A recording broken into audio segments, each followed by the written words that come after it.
Hey everybody, welcome to Tequila Talk, and we're going to have a cozy roundtable of a couple topics on maybe the real estate and mortgage industry. Basically, nothing scripted, just having some tequila. Today we're doing Mandala Tequila. It's a great tequila. Hope you guys like it. I think you've had it before. I don't know if you've had it before, but First time. hopefully that'll loosen us up a little bit to talk about some things that getting perspective. I want everybody to have the perspective of maybe the younger, medium, and older generation of in the industry. It's not to take it against anybody, but I'm curious to see what people think about certain topics, and I think everybody has obviously their own opinions, and as they should, and depending on the age group and whatnot, they're going to have varying opinions about topics. So, is there any topics you guys want to go over? Well, first, who are you? My name is Devlin Doherty. I'm president of Real Consultants. Who are you? My name is Jennifer Pacheco, and I am the counterpart of Devlin Duarte. Soon to have a name change. Yeah, they're coming as one. Yeah. Well, yeah. Yeah. And who are you, sir? I'm Luis. I go by the lender next door. So yeah, I'm ready. And he's the brains behind all this. Yeah. Just to let everybody know out there to obviously in digital land over there, you don't know how much equipment we have here and how wired up and basically how much money we have in this little area right now. So all right. It was all a dream. It was all a dream. There you Started with a thought, and now we're here. So because I personally want something where, and I think a lot of people out there, you're more comfortable in a setting where there's not a lot of, you're not having for a guy a shirt and tie and a camera right on you and asking you what do you think, or we're trying to sell you something, or why you should this and why you should that. Just my thing is I've been doing this so long where I like to teach other people things that I know, but I like to get other opinions, because how do I grow and how do I learn if I don't get opinions and ideas of what other people think? Because things change all the time. When I started 24 years ago, it's way different it is now, and either I change with the times or get left behind. And that's the interesting thing about our brokerage, our company in general. Like, you've always welcomed that sort of freedom of expression, freedom of idea, freedom of thought, Freedom to be yourself. freedom to be yourself. Yeah, because not many places will allow you to have that sort of opportunity, right? And if anything, what I've noticed is that you have that open door policy. You're like, come in, questions, etc. Or what do you think, Devlin? I mean, anybody that sat down in that chair in that office with you.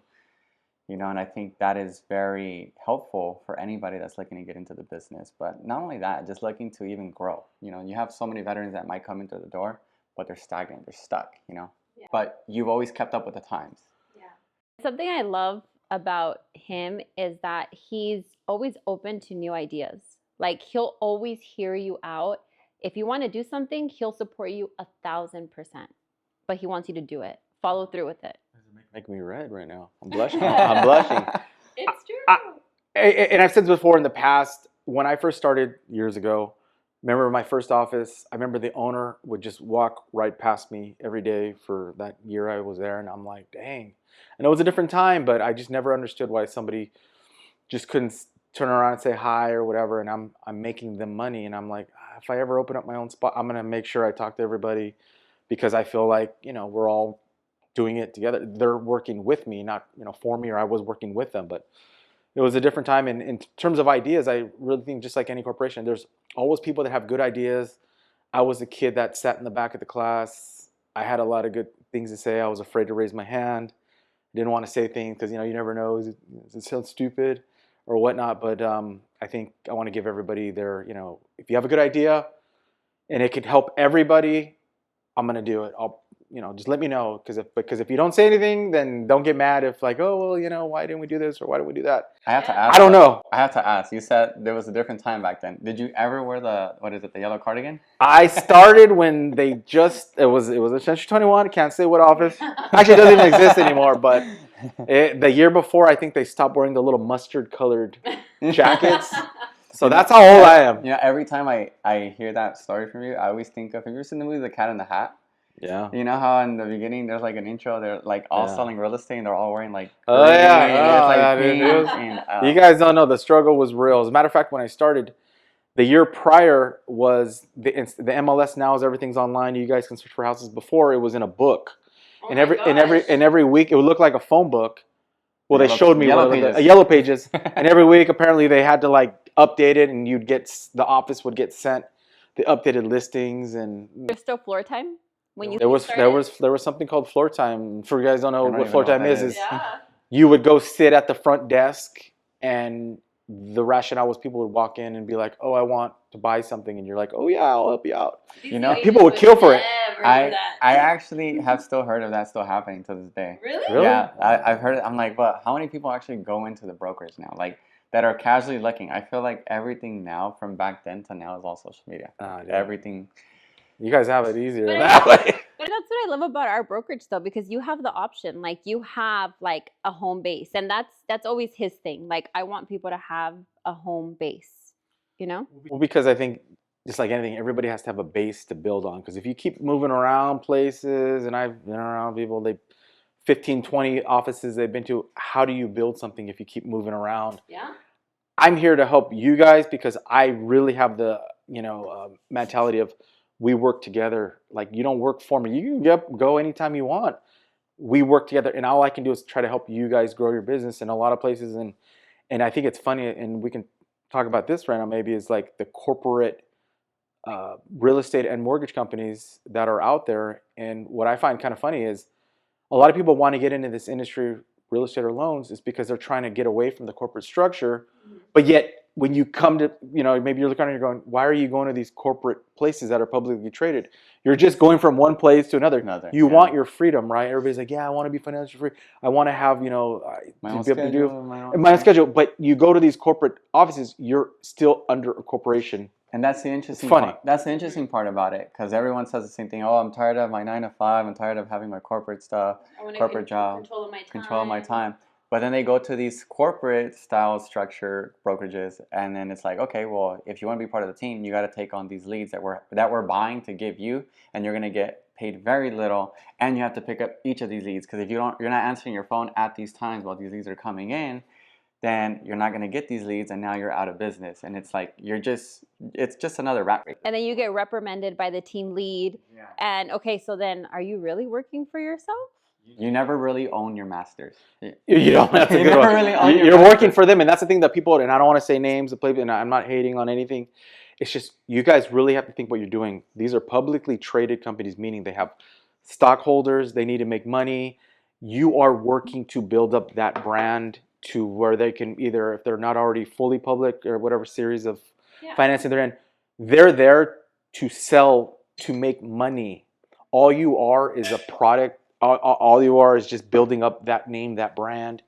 I know they tell you to have your downlines, uplines, sidelines, whatever you want to call them, but all you're doing is building up that name, because when that gets sold or when that name's it's gonna change one day. It's not gonna be the same name as it is now.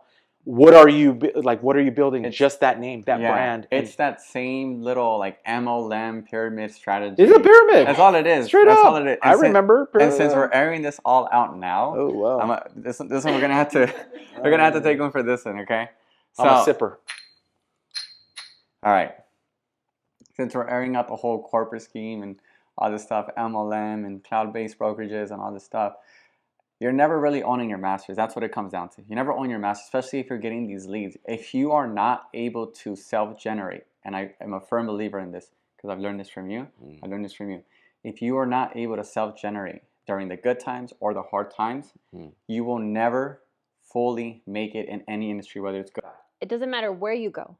It doesn't matter where you go, because, I'm going to A brokerage, because and then I'm going to move to B, to C, X, Y, Z. It's like they're always looking for that golden ticket, and they never really truly own their business because they're so used to just being fed, but they're reliable. They're reliable on someone to feed them. Exactly. They don't put in the work to lead with intention and to take control of their own business. There's a lot of people back in the, you guys weren't around for that subprime era. People were doing maybe mailers or doing billboards or commercials. When the thing stopped, they couldn't self-generate, and a lot of people went out of business because they didn't have that self-generating book of business. Because that's what I think people forget.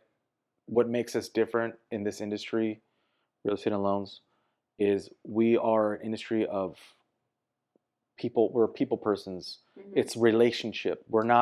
We still have a job. We're still relevant because they haven't figured out a way to make us automated. You know, people say, oh, well, the future, this and that. People, I think, always need somebody to break it down for them. This is the biggest purchase. This is the biggest loan. Somebody who's, you know, a robot is not going to be able to explain those things. And that's the thing I think people forget about that. And kind of segue what you're saying is I'm not liking what I see in the industry in terms of what it's become. To me, it's become more of nobody does anything. Everybody's showing that they do something. Right. I can tell you guys right now, internet land or whatever land, the people that don't even put anything out there are doing the most things. I'm just being honest with you. We've become an industry that we look like a circus. Yeah, it's a good one. We look like a circus, honestly. Like sometimes I'm like so embarrassed to see things out there. It makes our industry look bad, and that's why we're talked down so much. They make fun of us on freaking Yeah. South Park, man. Yeah. I mean, like they You know? they don't see the back end of it. It's Yeah. just what, you know, and all these fads in the last few years. What you guys understand is social media was great in terms of people going, okay, Jen does loans, real estate, Louis does loans, real estate. It's been saturated with bullshit. But that's different of saying like, okay, you're in the industry, but not like, you know, you're going to be doing cartwheels and dancing on and singing on, like, you know, you do real estate or whatever. Not to make fun of anybody. It's just, what are we doing here? And are these people actually doing any work? Do they know what they're doing? They might be, you know, on the camera all the time showing you that they're, you know, doing an open house and all that stuff. But what have you noticed? Like almost every week, there's always a new top producer or top realtor of the year or you know, or loan officer. There's always, like, every single day, everyone's a top producer, and I'm like, you actually check the numbers are not numbering. You know. Well, I don't want to give away any little secrets here, but as on the back end side, I mean, we could see who's a top producer, like on the loan side. I fill out quarterly reports, so everybody's numbers are in the system for the ether, and then also too in real estate. If you're a client, you want to check out somebody's production. I mean, their MLS, everything shows on the multiple listing services what they're closed, and you know what their deals. I'm lucky I can show people a few hundred real estate transactions at least, and that's just me doing. Even Zillow, do a simple Google search and you can see how many transactions your realtor has. There's another thing as well. Have we noticed that instead of people actually doing production, actually closing deals, it's more of a recruitment? Oh man. I feel like the people that couldn't actually make it are trying to mentor the people that can get them business. Yeah, 100%. 100%. It's like, if you join my team, you join my company, well, we're gonna give you the best products, the best everything, but you have to go out and get you have to do all the legwork. That's all it is. It's just foot soldiers at this point. And it's like, well, like, where are your numbers? Are you working for yourself? You're working for yourself, yeah. Because everybody that I came across is like, oh yeah, like, I want to own my own business. I want to be able to have my own flexibility, etc. But it's like, no, you have someone to answer to as well. And it's like, and there's no hate to being a part of a team, but follow somebody that's actually doing the work, that's actually putting in the time, the hours, not just there to like coach you and give you words of inspiration and motivation just for a short period of time so they can go ahead and make money right off of you and so forth, and then post that they close this deal. You know, all these things, like, I've noticed, like, it's more about, like, what is it, the downpipe? Just people just... Downline, right? Yeah, just getting people, like, in as many heads as they can bring in, and it's like... Well, that's making our industry look stupid, foolish, because we're not a pyramid. We're not Amway, where we're, you know, throw names, but that's one of the largest pyramids in the country. Prime America, like, we're not, like, trying to, because, and then the person on top doesn't know what they're doing. There's a lot of lost people, whether they're getting into the industry, they've been in it, and they're really kind of floating around, and whoever can talk, the best talk. And what I'm going to bring up real quick is, it's like a cult. One of the biggest, to me, jokes is the whole, like, stocks and giving you ownership and all that fun stuff, because what you guys don't understand is we're independent contractors, right? And look it up, law, this and that, IRS. How can you be an independent contractor if somebody's giving you stock? That means you work for the company. So to me, that's the biggest joke and a big lie, because how can you get stock for something that you don't work there? you're an independent contractor. So isn't that kind of like messing up? And when I say messing up, because there's always people don't realize out there, there's always, they're trying to make us not independent contractors. And this has been going on since I've started. That's true. That, you know, not to segue into another topic, but like getting NAR, you know, like what do you think of NAR? That whole, you know, everybody, The whole give me your lawsuit opinion. and whatnot. Give me your opinion on, well, it's over. The lawsuit's over. But what do you Okay. think about NAR? Well, for one, I think the whole lawsuit was a sham. I just think it was a waste of time, waste of energy, you know. But from my experience with NAR, from based off of the information I know, is they help us realtors or real estate professionals at least. They fight for us. They're lobbyists. They have people that go out there, talk to, you know, they go out to DC and they help pass laws to protect us from all these bigger corporations trying to basically screw us over. Right? I think they are to an extent some help. They give us some pretty good tools, you know, resources available. I know they give out even with your local associations as well, because it's all an umbrella, right? At least NAR and then CAR, California. They have so many resources available. So I would say, like, for me, in my opinion, I would say paying that yearly fee to be a part of NAR or CAR, I think is beneficial. It does help out. What do you think about NAR? Well, Or all the car NAR bars? I gotta say I'm a little biased, but because I am a board of director at my at my board of realtors, I'm a big advocate for keeping NAR and CAR. I mean, I know that we feel like we pay a lot of money to them yearly, but they do protect us in a lot of ways, and they keep us in line, and they keep us independent contractors, you know? Again, now you're going to get the older guy's point of view. What you guys don't see is there's a lot of stuff on social media that NAR this, NAR that. And I'm not saying they're the best, but what I'm saying is we're self-destructing from the inside out. I don't know what powers may be or not be helping us or dividing us, because people don't realize if you get rid of NAR, then your local state, and ours is CAR, California Association of Realtors, might fall next because CAR is under NAR, correct? And then we have our local. So what they're doing is NAR, CAR, or CAR over here, we have lobbyists that help lobby for the real estate and mortgage industry. So all these people that have social media, oh, get rid of NAR, we shouldn't have to be a part of them. You're paying like $50 a year. Like, seriously. I don't know what it is. I don't even know if you do break it out, but it's not a lot of money if you really break up the pie.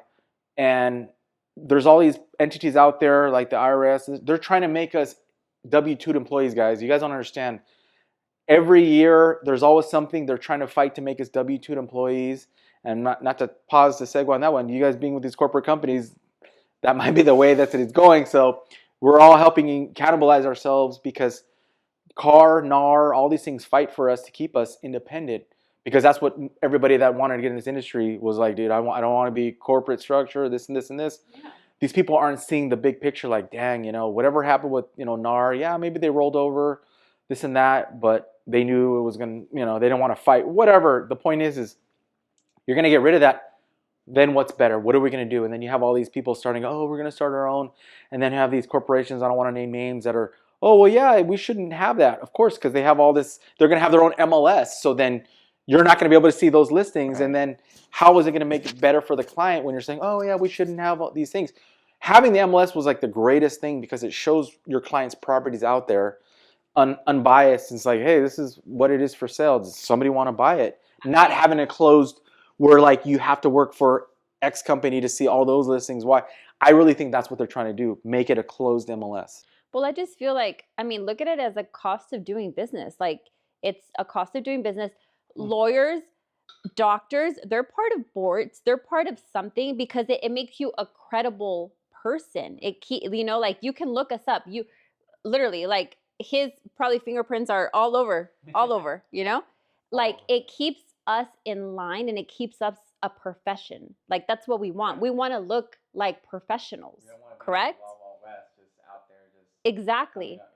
Exactly. Yeah, houses accountable, and it helps us be informed with the laws that are changing. Yes. So that way we can better take advantage of what you're paying into. Like you said, there's a lot of resources. There's a lot of things that you can look into that NAR and CAR does offer. And I think if you get rid of that, then everything else is going to fall eventually. Exactly. Then where we're going to be, guys? Where are we? All the people that are complaining out there, oh, this and that. What's a better solution? Is NAR the best?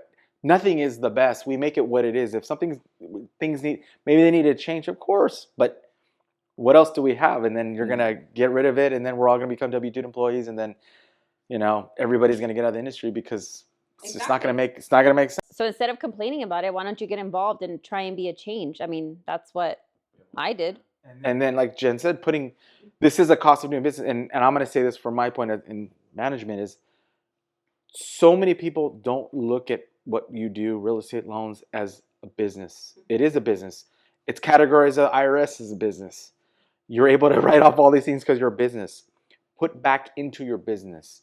I'm just gonna say you real quick. Lewis is thousands of, I'm not gonna say that on camera, but he spent a lot of money on things to help him make money. And when I see 90% of the people out there do not put a dollar back into the business, and then they wonder why they're not getting any business. Well, that doesn't make any. It's just like owning a store. You have to put money into to start it up. What did you do? I've been telling people for the last 20 years, this is the best small business opportunity in America, because for a $500, $1,000, you are a business up and running. All you got to do is get into an office, and you're able to navigate and make money if you bring in some clients. But you're gonna have to put into it, whether it be mailers or whatever, advertising.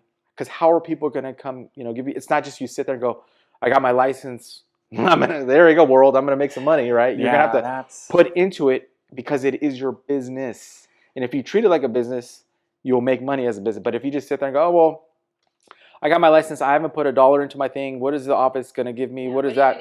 What is this? What is that? I mean, doesn't make sense. Yeah. No, and that's the interesting part about it, because a lot of people think as soon as you get your license, that's the hard part. It's like, no, you have to prospect. You have to find business, And then the excuse is, well, I don't have enough money to put into ads. I don't have enough money to buy $20 microphones on Amazon. I don't have enough money to do this, and that. But you have enough time to watch Netflix series every weekend. Yeah.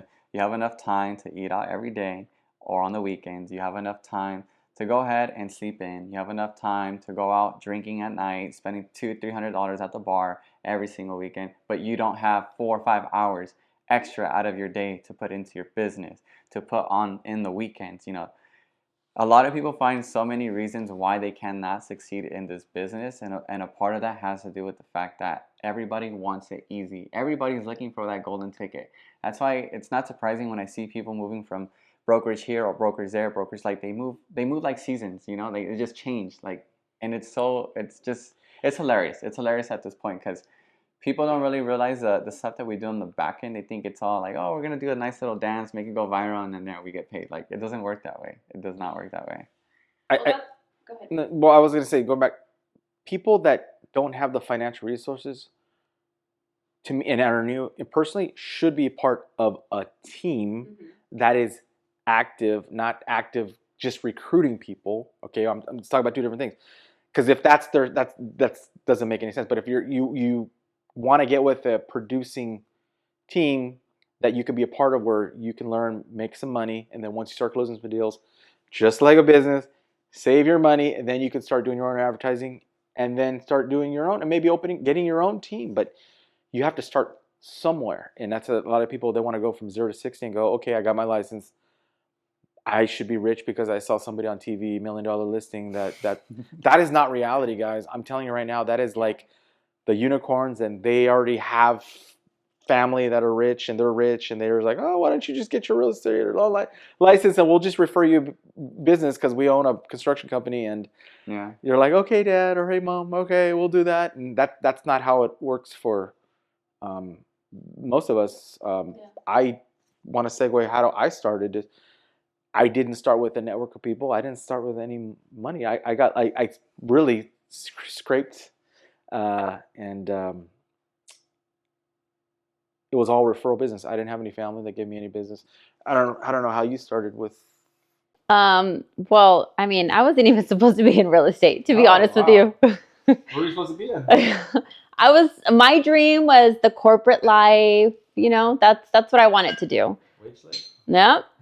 But here I am. And actually, the reason that I have my license is because of this guy right here. What? Yeah.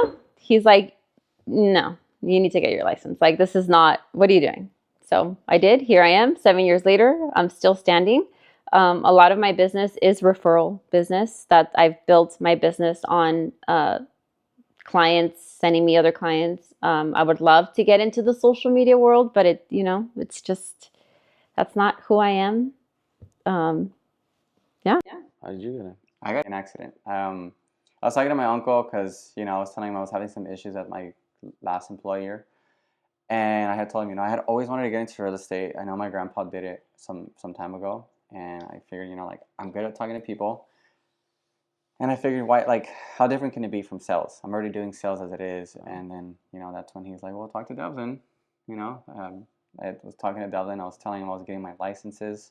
I was finishing up the school and then went in and just started helping out, learning with the team there. And then I was doing admin work. And then from admin work, getting my licenses. And and I started off doing loans.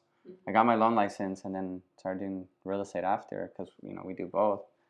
And that's just basically how it took off, I think people should realize, and again, I've been doing this a long time, is I've seen a lot of people come through the door. Some people get licensed, whether me or around. It doesn't matter if you have the college degree, advanced degree, whatnot. It doesn't matter if you barely graduated high school, saying. I've seen a lot of varying different, it's just something that people have inside them. Luis had past sales skills that he segued over. I think he sold cell phones or something like that, right? Or packaging. Stuff like that. It's just you could segue that into this. The difference is the mindset. You could be selling toothpicks. Now you're selling a house. You're selling a loan. And I think the great thing, again, about this best business opportunity is it doesn't matter if you went whatever your degree or whatever. We all start off on the same level playing field. And I think a lot of times people don't understand that, your sales is the equalizer, right? You're equal. We're all equal. It doesn't matter what your background, whatever. Some are better than others. And some people can, make excuses of why this, why that. It's not for everybody. And I think that's the sad thing that, especially with these teams trying to recruit people, there's some people that this is not for them. And that's not wrong. Okay. Because I'm not for certain things, and you might not be certain things, and that's what makes the world go round. And and people just need to understand that you don't be scared, give it a try. But if it doesn't work out, it's not for everybody. And I think that's a lot of people get falsely led on. They're trying to get as many people, this and that, and they're not going to work out. And like you. I don't like wasting people's time because time is something you don't get back. I'm not going to tell somebody, oh, well, you should try this and you're going to make like those banners. You're going to make $100,000 your first year. You're going to make either zero or unlimited amount of money because nobody can tell you what you're going to make, right? Yeah. Some people have the background of know a lot of people. Family gives them a lot of business, and some people don't. I mean, it is what it is. I didn't have a lot of people to give me a lot of business. I just had to get it myself. I had to network with people. People had to start relying on me. I don't know if you had a lot of people giving you business. I was lucky sense because my mom is in the industry, so they already trusted her. So by default, they trusted me. So I was lucky in that sense. And I've rolled with it. I've kept it on. I only know that my grandpa did it back then, but nobody else in the family really, everybody. I don't know what most of my family does for the most part. I mean, none of them really had this type of job. My dad said it was like a glorified sales. Yeah, there you go. Like I'm like, oh, I could have sold solar, Maybe not you, Jen, but like with me is when I had graduated college, I wasn't supposed to do this because they thought I was crazy. They thought I was just gonna pass and okay, you're gonna try it out, and no, you need to get a corporate job because you have a college degree. You're crazy for doing this and blah, blah, blah. There's going to be a lot of people, naysayers. People are going to tell people that want to get in this industry, like, don't do it, Luis, or don't do it. Again, maybe not Jen because you already had family in the industry. Yeah. I didn't. I have blue collar mom and dad where they just thought that all you do is you put your nose down and you work hard, go to college, go work for a corporation. And I didn't want to go that route because I personally wanted my freedom of, like, I never wanted to ask for days off. I had a son at a young age, and I wanted to be able to go to those things and whatever events that they had. And I felt like working at a corporate job is I'm gonna ask somebody to go. Can I go see my kid? You know, like I never wanted that feeling, Yeah. and I wanted the financial freedom as well. Because what people don't realize too is going the corporate route. Could have gone the corporate route. All the taxes that you pay. I mean, the amount of money you really make an hour. A lot of people are like, oh well, if I had a job, and do the numbers of what you actually make an hour, as opposed to maybe doing something like real estate or loans. Yeah. It the math doesn't math there, and people don't really. And again, if that's what not everybody's meant for this type of industry, this type of job, because there's a lot of ups and downs, and I've seen a lot of people go literally crazy because there's so many emotions involved in a transaction where it's not for everybody. But the ones that can be, it could be, you make some money, and to me, it's the financial freedom and the time to do these things, do other things, as opposed to just having a clock in, clock out every day. So, Well, Go ahead. I was gonna say, I think behind it as well, for any business owner, just to even start a business, they have to be a little bit crazy, a little bit delusional. 100%. You have to be 100%. You have to be a bit delusional for this, because to really put something together, one, like at least in my experience, and I'm sure we can in a way relate to this. We've heard of people that have businesses and they're really successful, but like it isn't until you actually start a business you're like, what the hell am I doing? Like, I've heard how to do it, but it's like, how do I do it myself? How do I put it together? How do I put all these puzzle pieces together to make it work? And I think you have to be delusional. And I made a post about this, like, you can go to all the masterminds, all the events, all the rah, loud noises. Yeah, we're going to make $1 million this high year, fives, yada, yada, high fives and all this stuff. But it really comes down to self-belief. If you don't believe that it's going to work, it's not going to work. I think it's all a mindset behind it. It's mindset. You have to have a vision that people aren't going to see. They're going to, again, I was told I was crazy. Go get a job, go get a corporate job. You have that vision. I have a vision. And nobody can tell you otherwise. Like, no, I'm going to do this. I have this idea. Tunnel vision. Starting from, literally, I started in my bedroom.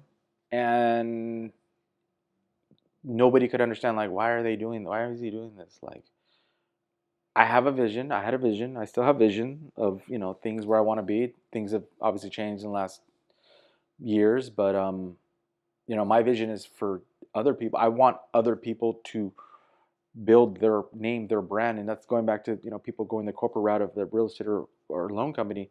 You're building that company's name. Okay, people have to really understand when they're sold all these stock options and this and that, whatever. You're really comes down to you're selling their name because they're trying to build their market share so they can sell or go whatever, make more, be valued more as a corporation. But nobody's building your name, even though you could, I, on the other hand, I have a base for you guys to build your name, powered by Rogue Souls. But I want you guys to build your brand, your name, because at the end of the day, that's what you are. You're an independent contractor. You're your own business. I still can't wrap my head around why people go that corporate route where you're that name of that. I'll tell you why. Century, whatever. You're this or that. Why? Why? Because a ringleader likes to sell the dream. Join me on my fancy limousine, my private jet. I'm going to sell you the lifestyle, etc. And the people just fall for the whole scheme behind it. But it's like, you're never going to be able to, like Prince said, like, you got to own your masters. Jay-Z also said the same thing. You have to own your masters. Creating a personal brand might seem like the most intimidating part of it, but you have to at some point. Like, it's not like I'm just going to throw out random brokerage. ABC brokerage doesn't sell the home. I sell the home. I've been saying that 100%. Yeah, like you have to own that. And I feel like a lot of people don't want to because they're sold on this dream that if you're part of this name and part of this brand, this umbrella, you're going to be successful and all that stuff. But it goes back to, like, you're never really going to have a name for yourself. Yeah. You're always going to remember that, I was part of this team. It's like, okay, well, what have you done as a leader? Can you lead a team? Can you lead yourself? What people need to realize, though, that's the old mindset, because, again, when I started, you worked for that XYZ company. You worked for Century 21, blah, blah, blah. You didn't have names. There was no teams. You worked at that company. So you literally were building that name of that company. Right. Yeah. things have changed through the years, and everybody's, but that's the old mindset of like, oh, I got to work at that franchise, Century, whatever, Berkshire this or We're gonna get a pop in here. Caldwell, because they thought that company was going to bring them more business because, oh, well, everybody knows that name. Yeah. But the things have changed. And when I started years ago, independent people were like, they looked at me like weird. Like, oh, you don't work for this. You're your own little company. And I'm like, well, yeah, I didn't want to own a franchise. I didn't want to buy into that because I didn't want myself or the people under me to have to be under those rules. Because what people realize, you're under those rules. You can't list the house for whatever you want, or at least what it used to be. You have to go by their, okay, you have to list the house for this, or you have to charge this, and it's because that's in their laws, rules. I, on the other hand, never wanted to have that, like, oh, we can't do this, or I got to ask so and so, and they're gonna give you some bullshit story of why you can't do this, why you can't do that. Me, on the other hand, you come to me directly and be like, okay, well, let's. Yeah, we got. As long as it's legal, we can do it. Yeah, let's do it. Yeah, because that's the thing. Like, from what I've seen or heard from other experiences and other people as well, like, oh, like I was trying to help out this client, but adamant, like, oh no, like our company will not allow us to make this exception or help out this client, whether it's for a purchase or a listing, etc. It's like, damn, that sucks. Like, should be helping out the people. It should be in their best interest, Yeah. As long as everything's compliant, like help them out. And I've been part of the bigger brokerages because I also too, when I first started, I'm sorry, I thought I needed the name, the better brand, the whatever, yeah. She was going to be corporate anyway. Yeah. She was going to be a corporate world, Yeah. so But see, okay, so you have to understand, I've been in this world, this real estate world, since I was a kid. Like this is what my mom did. I saw the stress. I went through the 2008, the losing everything. I didn't want that. I wanted stability. I wanted structure.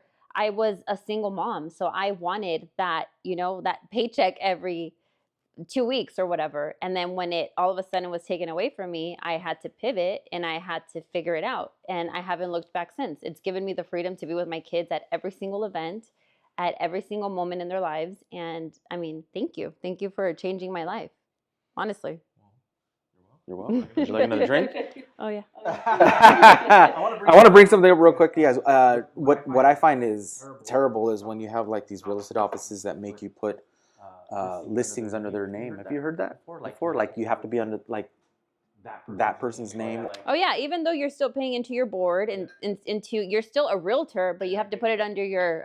You're not getting the credit. Yeah. Like, did you know that there's places out there like that where they make you put the listing under their name? Like, I boggles my mind because again, you're building. I mean, they're building their brand. So I don't know if you guys got into that one yet. Yeah, no, that's the crazy part about it. And again, it goes back to like the ringleader is gonna sell them the dream, is gonna sell them the belief, because those individual people don't believe in themselves yet, So Luis, you're newer to this industry. How many years have you been in it? I'm going on my third. Third year, and you've been very successful. So we're not just saying that because we're on camera. No. Everybody wants to know the secret sauce. So what's the secret sauce? What makes you so different? What is the secret sauce, Luis? I want to know. The secret sauce. It's not very secret. It's not very secret. No. I would just really say that the secret sauce is gonna just be like just showing up and doing things. I don't really have the secret sauce. Like, there's no one direct answer that I can only really just say is just showing up.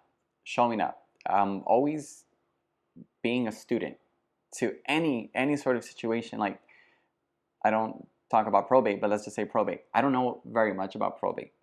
But if I hear somebody in the office talking about something on the phone, oh yeah, we're dealing with the probate case, I'm going to ask them a question. Hey, can I hear the scenario, what you're working on, etc.? Like, I want to know. Why? Because I feel like it's good to have an idea of what's going on, how to put something together, I would just say just being a student, like I can be in this, I'm in the industry for under 5 years, right? But I feel like over the next course of the next 5 years, 10 years, etc., I always want to stay a student. I don't ever want to feel like I know it all. because Must train. the minute, Martial art. yeah, it's just training. Like, Must be in a martial art. just like jujitsu, right? Or like, yeah, jujitsu, for example. There's still black belts that still come to class as students, right? They're still sharpening their skills, sharpening their technique. Always learning. And always learning, you know, and I would say that's the secret sauce. I don't ever think that I know more than anyone, and I don't ever think I know less than anyone. I feel that I know enough to get me to where I need to get to. And if I don't know the answers to it, I will talk to you. I will talk to you. I will check online. I will ask around. And I always feel that, you know what? I know what the golden nugget is. Ask questions. Always asking questions. Yeah. I want to say what I think with Luis is, and this is for if you're gonna cut this video and make anything about this, is Luis is everything that I've ever said, he does. And I'm not gonna get teary-eyed right now because I'm drinking, but there's not too many people that have done that. I'm not saying that I have skills, but my skills aren't his skills. My skills is I'm not the best salesperson. He's a better salesperson, more likable. But the things that I've told him, he's done. Okay? Most people, you tell them something and they're just like, they don't do it. And then they wonder why. Why am I, you know, I'm telling you because I've been here a long time. I've seen things, what works, doesn't work. But if I'm saying, hey, maybe you should try this, and then you do it, he's one of them that actually is doing. And that's why there's the 80-20 rule in this industry. 20% do 80% of the business, because that 20% are doing something different than those 80% that just come in and go, oh, here I am. What do I do? We can tell you what to do. We've had a lot of training. We've had people come through the doors. He's seen people come, go too as well. It's like, you can't make people do something that you're telling them what to do. And I'm not saying I'm sure there's a lot of offices out there that have told people in the past, this is what you should do, don't do this, or do this, do this. But the ones that actually do it are some people like Luis. And I'm saying that for you younger generation out there that are in the industry or thinking about getting into it, listen to what the older people tell you, that because I've seen it, I've made the mistakes. I don't want you to make that same mistake. This is what works, this is what doesn't work. It worked for me. Maybe you're going to do it better than I am, because again, you know, everybody, you know, things can build on, you know, on other things. Jennifer, when I met her, I knew she was very good at back in the analytical. She did processing, right? Mm-hmm. You did processing. You started at loan processing, and I feel personally, because I used to process loans for the office for the first so many years. That's why I resonated with her on that note, was because like I know that the back end crap that you do as a loan processor, it's tough, because you have, when you're dealing with salespeople that want to just throw shit at you and want you to figure it out. And that's the thing that I admired about her, was she literally figured it out, right? You threw stuff out there, and I believe I remember telling you like, hey, you should get on the sales side. And at the time, she didn't have the confidence. Is that wrong? True. And I'm like, no, dude, you need to do it. Like if I, you're more than this. I was like, you're more than better than, because if you can learn from the inside out, you're gonna be very, like, you're gonna be good. Because a lot of people learn from the outside in, and then they learn the bad things because they don't really know how to process a loan, how to, you know, do transaction coordinating on the real estate paperwork. You know, because you're a salesperson, I get it. But if you're like learning and you know how to do all the paperwork, you know how to do all this stuff on the inside, you can close a transaction yourself. And I don't know if you remember me saying that at the time when I met you, that's when we had to do our own loan disclosures. Yeah, it wasn't. Imagine that. Now. And I would always say, I'm one of the very few people that know how to do disclosures in this whole building of, you know, 30 real loan offices. Because not a lot of people know how to do that, you know, and learn from the end. Yeah, no, because back then there wasn't the online disclosures where you guys do now, where they do this. No, you had to do your own disclosure. So, question: back then in the loan industry, is it true that whenever you guys got rates, you guys got them faxed? Well, I'm not that old. I'm not that old either. Okay. Well, no, they would be priced out. Like we would. Well, I remember my mom would print out the paper and then she still prices out her loans like manually. I don't know why, but yeah. And then you You send it back, or you shoot it down the tube, the little mail drop. Oh my gosh, remember the we would have to take the loan doc, the trans box. Oh So my if you God, guys I ever forgot seen, about that. it's a box. It says transbox. They don't even use it anymore. You'd have to put the loan paperwork in there, and then somebody would come by and then it would sort it out, and it'd be kind of like its own little UPS. Yes. No, it'd be a box. There's actually one in our office in the Really? parking lot. Nobody uses it anymore, but you guys have to understand that the technology that you have now at your fingertips, you guys all need to just worry about sales. Things are so easy It's now. so much easier, the back end part of it with the paperwork. All we have to do is sales. And if we've all been to like UWM on the mortgage side. Yeah. I felt when I left there, what I felt is the fact that they have the infrastructure on the loan side. We actually sell our loans to them as well on the mortgage side. They have the processor. They have the underwriter. They have the whole infrastructure that all we have to do is worry about is sales. Mm-hmm. And if you could just step back and go, well, that's hard. But if you really think about it, if all we have to do is sell, we know where we're going to take it to. We know that they're going to be able to close it, help us, whatever. That's a good feeling to have. All right. So all you got to do is worry about bringing the business in, knowing where we're going to send a lot of our loans. There's other lenders we use as well, but I'm using them as an example because they had a 1 million square foot facility. Like, it's like, dude, like, that is a huge place. it's big. Sure. It's like they're gonna just get a deal. They'll close it. They'll do the paper. We'll put it in, but they're gonna generate the paperwork. Not like back in the days where we had to do. Things are getting faster. All we got to do is sell, and I just hope. I don't know how much longer we're gonna have on this thing. This is our first episode, but I really hope our industry gets more professional, but we're not just people in front of cameras. I want to give information, just like I try with you guys. Provide information that's going to be useful for you, not just like, oh, here I am doing cartwheels and I can juggle and give me a deal. Yeah. We're not clowns, right? Yeah. I'm not here to amuse you. Not just sell though, like sell with intention. Don't be like, I don't like that word sell. I know we're sales people, we have our salesperson license. Real consultants. That's why I named it that. But I'm not I don't feel like I'm a salesperson. I like to actually build relationships with my clients. Oh, I gotta pause you guys. That is why I named Real Consultants, because when I was thinking of names, I never thought of as, like you said, I've never thought of as a sales person. Yeah. Even though we're selling, sounds kind of funny, but I felt we're more like a consultant. Yeah. Henceforth, Real Consultants. We consult clients, real estate and mortgages. So we consult them on what is the best to do. Not like, oh, here, buy this. It's, the house is falling apart. It's like, no, dude, like walk away from a deal. Like you got to tell them, like deal with them. Like if it's your own family member, like, would you sell this to your mom? I'm sure you've lost deals. I'm sure you've lost deals. I've lost deals. Would you do this deal for being too honest? Because not like it's like, oh yeah, we got to sell this and this. Money comes, guys. I want everybody to realize this. Money comes if you do good for others. And I was told that years ago, and I was like, okay, what does that mean? Like, it's true. Money comes. What's important was who you work with, and make sure you have a really good understanding of what you're getting yourself into. The hard thing to say, and a lot of people don't want to say this, is not everybody's ready to buy right now, okay? That doesn't mean tomorrow you're not going to be ready, but just right now. And that's what happened with the subprime back before you guys got into this industry. They were trying to make people that weren't ready to buy or shouldn't be buying put into a triangle to a square. It doesn't make sense. Save money. His client, I don't know the stitch, but maybe save more money or make more income or whatever, because whatever they're doing, you guys have to understand it, Steve, from a management standpoint. Your lender might be doing some funny business. I've seen loans firsthand. They call the loan because there was fraud. Yeah. And not from me, but from the clients giving wrong paperwork personally. They make them sell. What is called a loan? They make you sell the house. Yeah.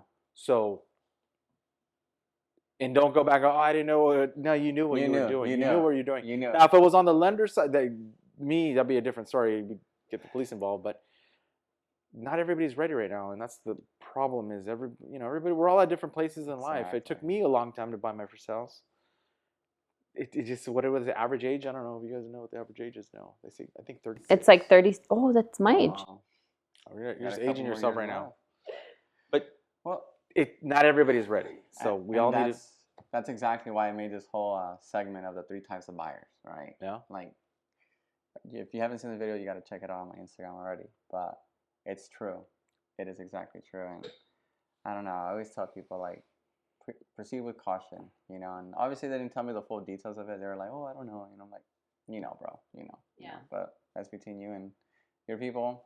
I want no parts, you know. Yeah. But, Yeah. So this is for the consumer. If your lender's telling you, "Oh, I can close any deal. I can do anything," maybe that's not the person you should be working with. Yeah, I had it was so funny. I had a client that was telling me that they got pre-approved over the phone for like 700,000, right off the bat without checking any documentation. Yeah. Like, I don't know, man. Like, proceed with caution, man. Oh, and then they're like, oh, well, then they said and basically they just have to come in with X amount down, yada yada yada. I'm like, well, where's the loan estimate? Where's your pre-approval? But even if they have the loan estimate, there's so many fees that they don't even disclose on there for them. Exactly. Yeah. I always think education and transparency is the best. And I feel that's what's really helped me out with clients. Yeah. I may not always win every client with my honesty, just as you mentioned, right? We're never going to win them with our honesty all the time, because sometimes that's not what they want to hear. Mm-hmm. However, I will say that a large percentage of them, a huge majority of them, prefer the honesty and prefer to get their things in order, you know, button up what we need to do. And they always come back. I've noticed they always come back. And not only that, they'll even refer someone else. Yeah. Like, you know what, Luis, you really like set me straight with what I needed to get done. You know, I really like, because I had like 2-3 other lenders say, oh yeah, like we could do this and that, but just something fell off. And that's another thing as well. Like your motto about the office is this: I'm all about vibes. I'm all about energy. You know? Vibes. Energy and vibes, you know? And I think that, like, when you're coming from that place of compassion and understanding and really willing and wanting to help out people, they're always going to feed off of that. They're always going to like appreciate that even more, you know? So. All right. Is there any other topics you guys want to go over? I don't want to take it too much time. I know you all got meetings to go to. I think we're good. We'll take this last shot. Phil, yeah, I think we all gotta take a shot. Again, a happy birthday to Devlin. Oh, it is my birthday. Oh. Thank you. They didn't tell the whole world today, but I'm 21. But by the way, 20 years Road Consultants. We just celebrated 20 years strong. 20 years. Dang, I'm old. Speech. I just hope this industry takes a step back and it gets more professional, because I want all you guys, when I'm out of this business or industry, to be able to have an industry left for you. Because the way we're going, we're self-dividing, getting rid of all these things, all the associations or whatever. Everybody's complaining, but at the end of the day, that's not why people got into real estate or loans years back. So, cheers, everybody. Cheers. Salud. Thank you, Mandala.